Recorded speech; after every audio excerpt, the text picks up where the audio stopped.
Thank you so much for picking my session today. I'm giving myself an extra minute. It's only 1:59, but I figured I'd monopolize on all of you that are here already. I'm Susan Cardillo-Cunningham, actually doctor. I just graduated in May with my DSW Southern Connecticut State University. And what I've learned today is that I'm one of maybe only one from Connecticut here at the conference today. So this is a territory that's very new to Connecticut, sports social work. And so I'm really trying to be a pioneer in this space. So what I'm going to talk to you about today is the research I did for my doctoral dissertation. And it was exploring protective factors for college athletes in help-seeking behaviors when they're dealing with a mental health crisis. I gave this presentation one other time to my capstone chair. It took me an hour, so I'm going to try really hard to get it all in. I do have some brochures that I made. I only have about 25, but if you want to check me out on the WOVA app, you can email me and I can send you the information as well. So this is what we're going to cover quickly this afternoon. Really, I'll just talk about my sample, how I did my research, what my main finding was, and then really what the implications are for all of us here, right? The mantra of this conference is sports social work is everywhere, and it has to be, because our student athletes, our pro athletes, they all need us in this space.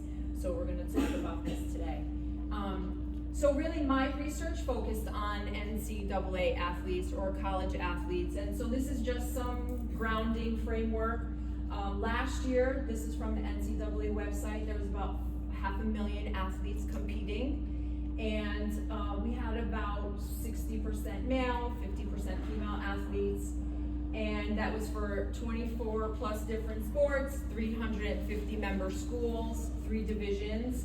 And for those of you who took my poll, out of those 46,000 eligible for draft or pro, 922 actually went pro. If you put a number on here for high school athletes, there's about 8 million high school athletes competing daily, and then you get down to 500,000 college, and then 46,000 draft eligible. So that really shrinks it down. So you ask ourselves, where are all those other athletes? Who's supporting them and what do they need? So that's kind of what I looked at. So the center of my study was college student athlete. And in my literature review, I looked at 6 different things, really to talk about what all the life domains of a college athlete are. And so I started with external stressors.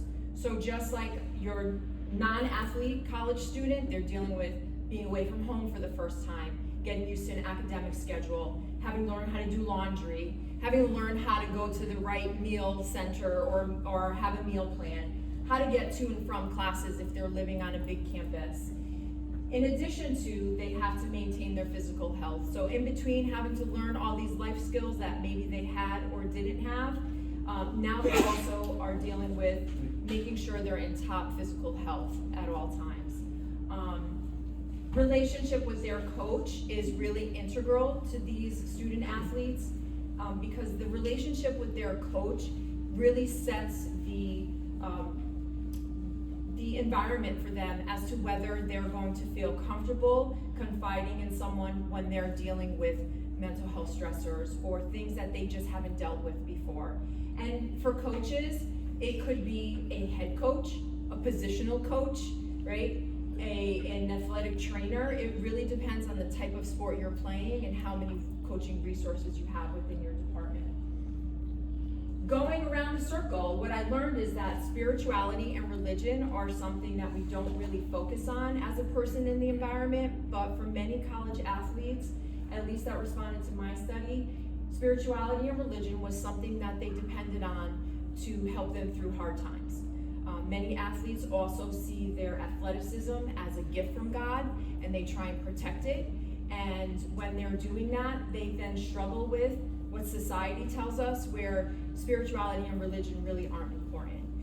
But if you watch college football, you might see in a lot of the post interviews recently, many more student athletes are talking about their spirituality and their grounding in their beliefs to help them through. Then I looked at social supports, and for social supports, many of the student athletes are away from home for the first time, so their families kind of go into the background, and their new social supports are their peers, their teammates, people who are going through the same things they're going through. So in some regard, it's peer support, which is great, but if you're both in a dysfunction, you're supporting each other's dysfunction. So being able to provide information and education to the student athletes together, and also to the non-student athletes, so that when they encounter friends who are on sports teams, they're able to provide each other with those supports. And then, of course, what we've all been talking about today in a lot of our forums is mental health, and being able to provide the resources that student athletes need to not only be successful as students, as athletes, but as humans, because that's what we all are. It's not student, athlete, human. It's human, maybe student, maybe athlete second, and then whatever is third. So this is what my literature review focused on. And so from that, I came up with the statement of the problem that we're still dealing with here. And recent research has suicide as the second leading cause of death for student athletes, second to accidental death. And so that's, to me, alarming. I would like that to be, it is not a reason for student athletes dying. The other topics here are from the 2022 NCAA Health and Wellbeing Study. So they told us that 69% of female and 63% of male athletes knew where to go get help. Respectively, about half of them felt that their mental health was a priority to their coaches. And then respective to that, only about less than 50% felt comfortable seeking help. That's a problem. Those numbers should be 100, and suicide should be 0, right? So that's what I focused on, is that although the NCAA is making provisions in our mental health best practices, which we know ASWIS has been a part of, and really putting into place requirements for schools to offer mental health supports, this tells us it's not enough, and that's where we come in. So with my research, my main question was, from the student athlete's perspective, what factors promote or hinder them from seeking support when faced with mental health challenges?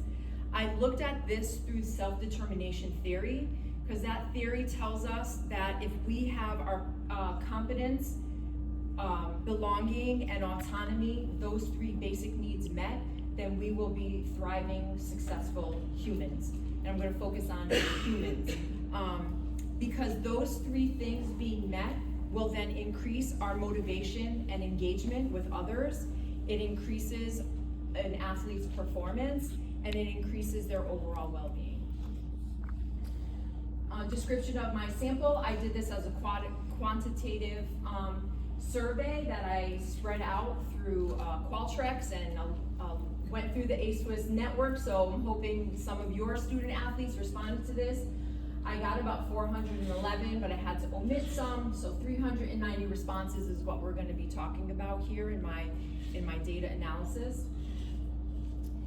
I included 2 scales within my survey, and that was the self-stigma of seeking help scale. So what this scale focuses on is, what do I think about myself when I think about seeking help?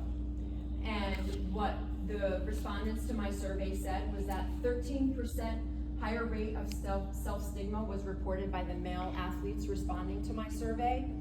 And athletes who identified as injured reported self-stigma at a 15% higher rate than their uninjured peers.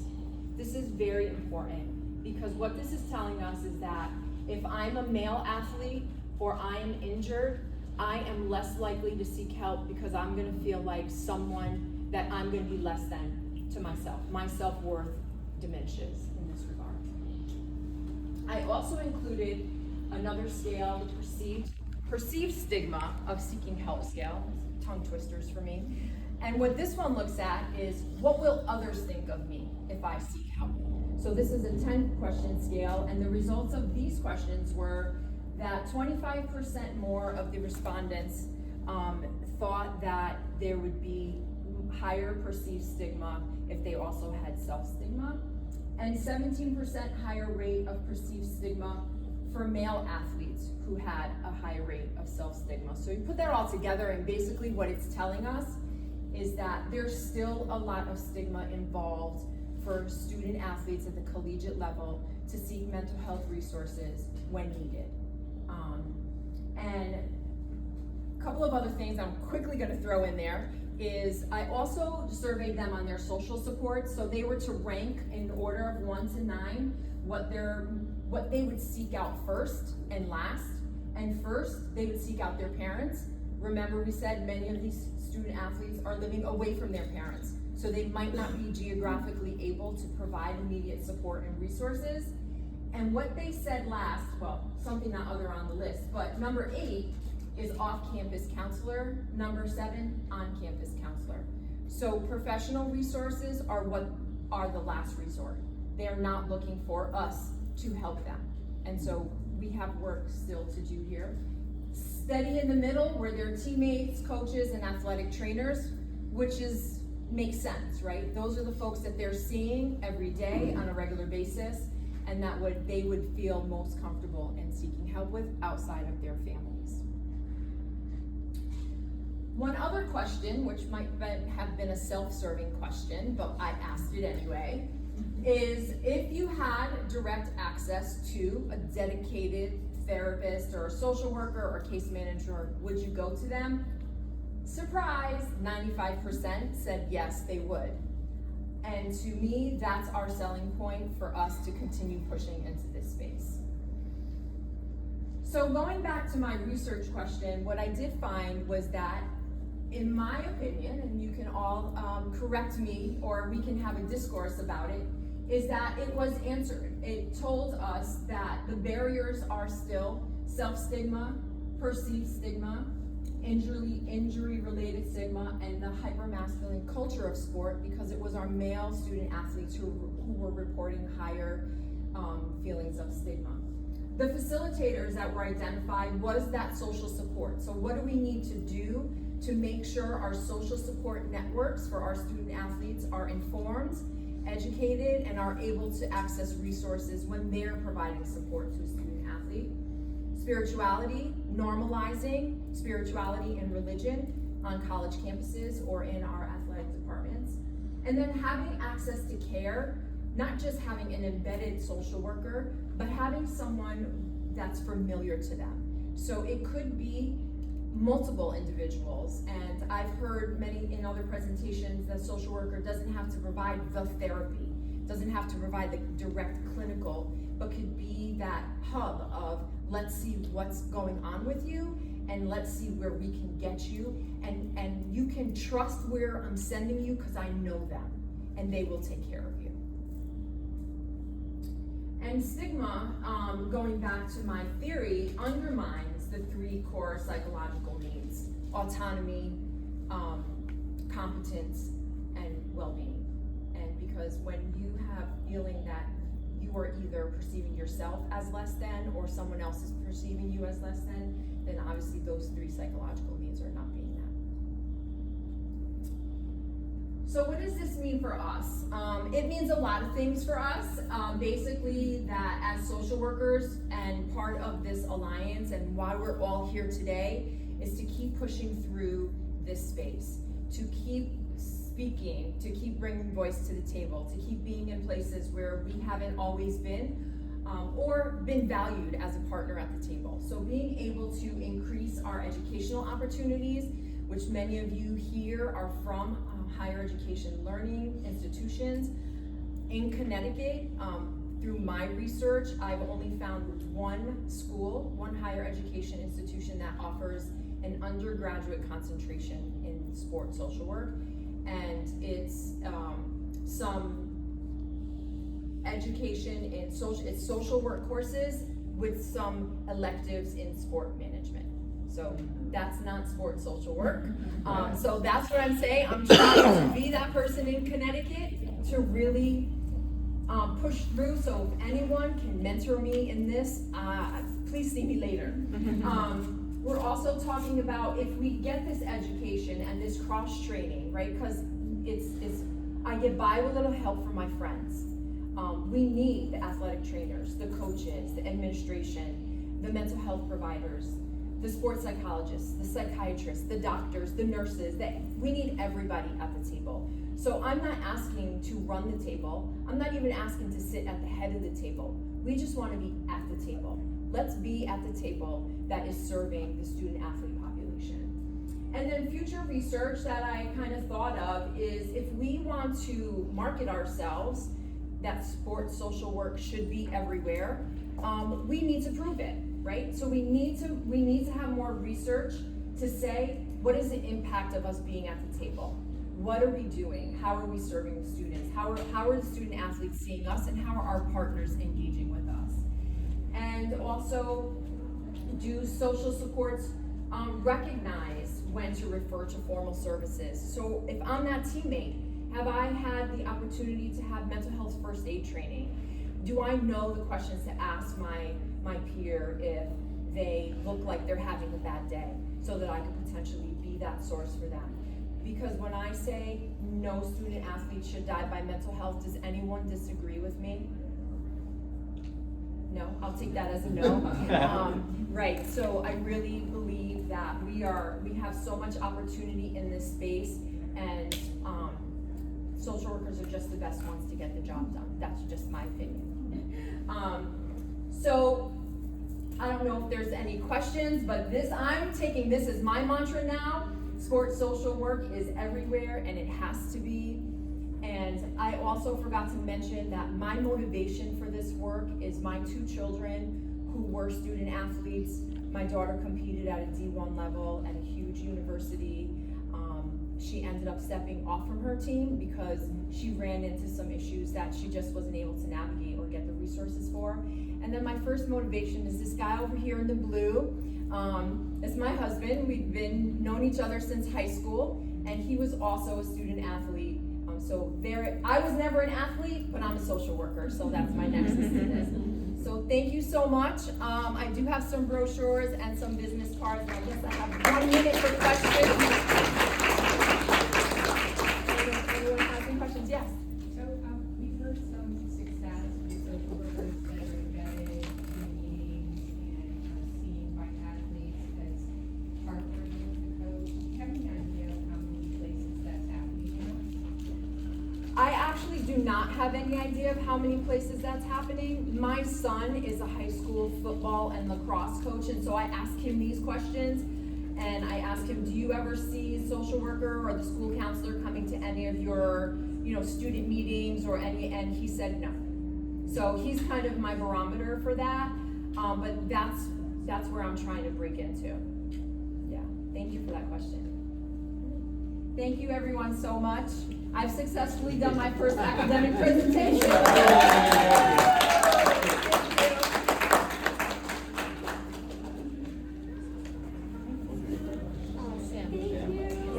Super easy, dude.